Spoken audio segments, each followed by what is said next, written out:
Tapos ka na ang klase? Tapos ka na? Ilan taon na? 11. Anong year ka? Ha? Dito ka sa PKS? Saka saan ka? Na-pray na kita, di ba? Ha? Di pa kita na-pray? Di pa. Pero katoliko ka. Ay, di ka ba kita nabigyan ganito? Ganito? Pero katoliko ka. Kilala mo tayo si Papa Jesus? Oh. Hawakan mo. Di mo pa na-pray. Makikita mo ang Lord pa naman. Hawakan mo. Anong sabihin mo? Papa Jesus? Jesus. Patawad. Pikit sa mata. Pikit. Nandiyan, Jesus harap na. Okay na? Anong damit ni Papa Jesus? Tingnan mo kung okay lang kung makita o hindi. Pikit sa mata. Nandiyan na? Ha? Wala, patawad po. Nandiyan na siya kay Jesus.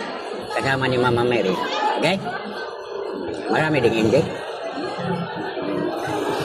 Pero may kamag-anak ka naman tayo. Sino? Tatay? Tito. Tito? Tita? Tita. Pangalan? Tita Venus. Sabihin mo na, Lord, sabihin mo, Lord. patawarin mo si Tita. Tita. Pangalan? Venus. Tita kung makita mo wala. Masaya o malungkot? Pikit mo tayo. Masaya o malungkot? Medyo lang. Ha? Medyo lang. Hindi, gusto mo medyo nakangiti o ano lang? Masaya siya. Okay na. Ano damit niya?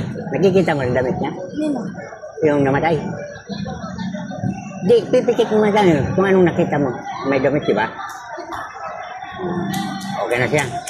Ay, kaya nakakiti, di ba? Ang Biblia, di ba? Nagbasa ka na Bible? Oh. Sa Mateo 5:8. Mapalad ang mamalinis sa puput at makita ang Diyos. Di ba? Mateo.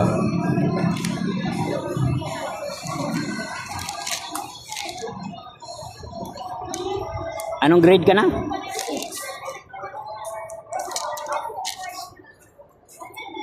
Five, 8. Ito, basahin mo.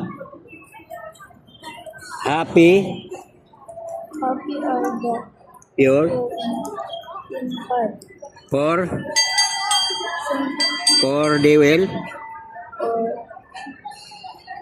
Or for, will see God. no. Kaya, di ba? Okay na.